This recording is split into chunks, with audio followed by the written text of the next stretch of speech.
جی السلام علیکم، امید ہے کہ آپ سب لوگ خیریت سے ہوں گے۔ 8 سپتمبر کا جلسہ تو ہر حالت میں ہوگا، یہ تمہارے باپ کا ملک نہیں ہے، یہ کہنا ہے علی امین صاحب کا۔ یہ سامنے آپ دیکھ سکتے ہیں، میڈیا نے اس کو رپورٹ بھی کیا۔ علی امین ہو جائیں یا دیگر پاکستان تحریک انصاف کے قائدین ہو جائیں، اس دفعہ لگتا یہ ہے کہ وہ بہت زیادہ متحرک ہیں۔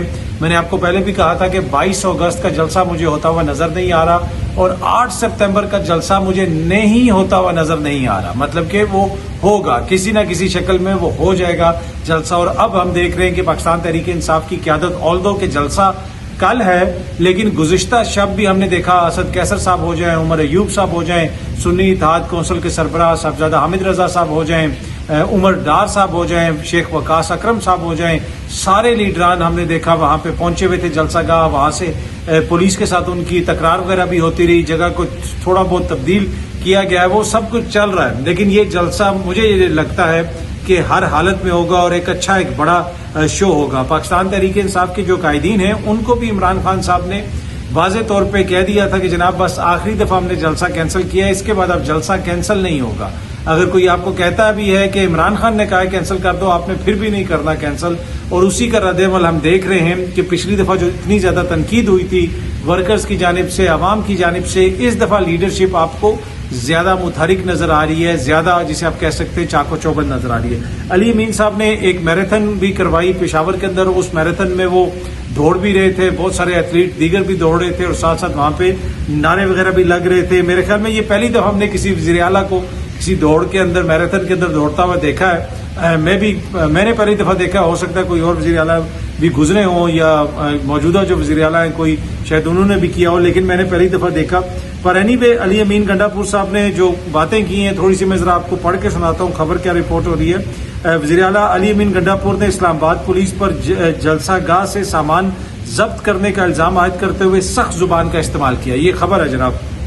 پشاور میں تاریخ کی پہلی میراتھن ریس کے موقع پر میڈیا سے گفتگو کرتے ہوئے وزیر اعلیٰ نے کہا کہ اسلام آباد میں پہلے جلسہ گاہ کی جگہ تبدیل کر کے ہمارے سامان کو ضبط کر کے ترنول تھانے منتقل کر دیا گیا۔ میں واضح بتا رہا ہوں کہ ہمارا سامان واپس کرو، ورنہ میں تھانے جا کر خود سامان نکال کر دکھاؤں گا۔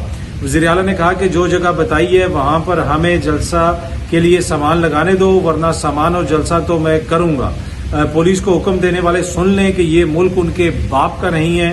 آپ پہلے این او سی دیتے ہیں، پھر پاؤں پکڑ کر جلسہ منسوخ کرواتے ہیں۔ یہ ہمارے لیڈر کا ظرف ہے کہ جس نے حالات کی وجہ سے جلسہ منسوخ کیا، پھر آپ اب ڈرامے کر رہے ہیں۔ یہ علی امین گنڈاپور صاحب نے کافی سخت زبان وہاں پہ استعمال کی۔ پر اینی وے جس طرح میں نے آپ کو کہا کہ اس دفعہ جلسہ تو ہوگا، اور مجھے یہ لگ رہا ہے کہ بڑا جلسہ ہوگا، شرکت بھی اس میں بڑی ہوگی۔ اب آپ دیکھیں کہ اس جلسے میں کتنا انٹرسٹ ہے، کتنا زیادہ انٹرسٹ ہے۔ 2 ہفتے سے اس جلسے کو ہم ڈسکس کر رہے ہیں، آج بھی سارا دن یہ میڈیا پہ ڈسکس ہوگا، کل بھی یہ میڈیا پہ ڈسکس ہوگا۔ ہاں، یہ جلسہ دکھایا نہیں جائے گا میڈیا پہ۔ آل بی ریئلی سرپرائز کہ اس کی کوئی لائیو کوریج وہاں سے کوئی بھی چینل کرے، وہ مجھے ہوتی ہوئی نظر نہیں آ رہی ہے، لیکن اس کی ضرورت ہی نہیں ہے۔ یہ جلسہ پہلے ہی کامیاب ہو گیا۔ یہ جلسہ جس نے مطلب کہ کسی نے دھیان نہیں بھی دینا تھا، جس قسم کی حرکتیں ہوتی ہیں کہ جی پولیس جاتی ہے، لیڈران سے تکرار ہوتی ہے، تو وہ جو ساری چیزوں کو گیج کرنا ہوتا ہے، وہ جو ساری چیزوں کو دیکھنا ہوتا ہے کہ جلسے میں یہ لوازمات ہیں، وہ لوازمات ہیں، عوام کا کتنا انٹرسٹ ہے، تو عوام کا تو انٹرسٹ وہ پہلے ہی ڈیولپ ہو گیا ہے، تو جلسہ تو یہ پہلے ہی کامیاب ہو گیا ہے۔ اب یہ فزیکلی جلسہ ہو بھی جائے گا۔ اچھا جی، ٹریبیون رپورٹ کر رہا ہے کہ جو حافظ نعیم الرحمان صاحب ہیں، جماعت اسلامی کے سربراہ امیر، انہوں نے حکومت کو جو ہے نا کانسیکوینسز کے، وہ جسے کہتے ہیں ایک طرح سے وارننگ دی ہے کہ اگر راولپنڈی میں جو ان کا ایگریمنٹ ہوا تھا، یاد ہے یہ بجلی سستی کروانے آئے تھے، بجلی سستی نہیں ہوئی، ہمارے ایگریمنٹ پہ عمل درآمد نہیں ہوا، تو اس کے کانسیکوینسز ہوں گے، اس کے نتائج ہوں گے، اس کا کوئی رد عمل آئے گا۔ تو ایسے نہیں ہو سکتا کہ آپ جو ہے اس کے اوپر عمل درآمد نہ کریں۔ لیکن جس دن وہ ایگریمنٹ کر کے گئے تھے اور اسی دن خبر آ گئی تھی شام کو کہ جناب بجلی مہنگی ہو گئی ہے، اب اگین یہ کانسیکوینسز کا کہہ رہے ہیں کہ ایگریمنٹ پہ عمل درآمد نہیں ہوا تو کانسیکوینسز ہوں گے۔ لیکن دوسری جانب یہ سامنے خبر دیکھیں کہ پیمرا نے سہمائی اور فیول پرائس ایڈجسٹمنٹ کی مد میں بجلی مزید مہنگی کر دی۔ اگر آپ خبر کی تفصیل پڑھیں کہ نیپرا سے جاری اعلامیے میں کہا گیا کہ سہمائی ایڈجسٹمنٹ کی مد میں ₹1.75 فی یونٹ اضافے کی منظوری دے دی گئی ہے، اور یہ فیصلہ وفاقی حکومت کو بھجوا دیا گیا ہے۔ بیان میں کہا گیا ہے کہ یہ سہمائی ایڈجسٹمنٹ ستمبر، اکتوبر اور نومبر کے بلوں میں عوام سے وصول کی جائے گی۔ تو جی کانسیکوینسز تو ان کے بہت آ رہے ہیں, نتائج تو بہت نکل رہے ہیں اس ایگریمنٹ کے. وہ نیپرا نے بجلی مزید مہنگی کر دی ہے. تو یہ پہلا وہ دھرنا ہوا, پہلا احتجاج ہوا, جس کے بعد ہم دیکھ رہے ہیں کہ جس چیز کو وہ سستا کروانے آئے تھے وہ آئے روز خبر آتی ہے کہ وہاں پہ مہنگی ہو گئی, یہاں پہ مہنگی ہو گئی, فیول ایڈجسٹمنٹ ہو گئی, اس قیمت میں یہ ہو گیا, اس قیمت میں وہ ہو گیا. تو آئے روز بجلی کی قیمت کے اندر ہم اضافہ دیکھ رہے ہیں. اچھا جی, کرکٹ میں پاکستان کی جو ریٹنگ ہے وہ لوئسٹ پوائنٹس پہ چلی گئی ہے. پاکستان اس پوزیشن پہ پہنچ گیا جہاں پہ وہ 1965 میں تھا. جی ہاں جی, 1965 میں پاکستان کا جو ٹیسٹ کرکٹ میں ریٹنگ ہے وہ کبھی بھی اتنی لو نہیں رہی. 1965 کے بعد ہم ماشاءاللہ دوبارہ 1965 میں پہنچ گئے ہیں. یہ اب اس میں کس کا شکریہ ادا کرنا ہے یہ فیصلہ آپ لوگ خود کر سکتے ہیں. یہ سامنے آپ خبر دیکھ سکتے ہیں. میں اس کی تھوڑی سی تفصیل آپ کو پڑھ کے سنا دیتا ہوں کہ جناب Pakistan cricket team has hit a new low sinking to the 8th spot in the ICC test ranking. جو ہماری بنگلہ دیش سے شکست ہوئی ہے اس کے بعد ہم 8ویں نمبر پہ آ گئے. دنیا کرکٹ کی جو ٹیمیں ہیں ان میں ہم 8ویں نمبر پہ آ گئے, اور یہ حالت ہماری 1965 میں تھی.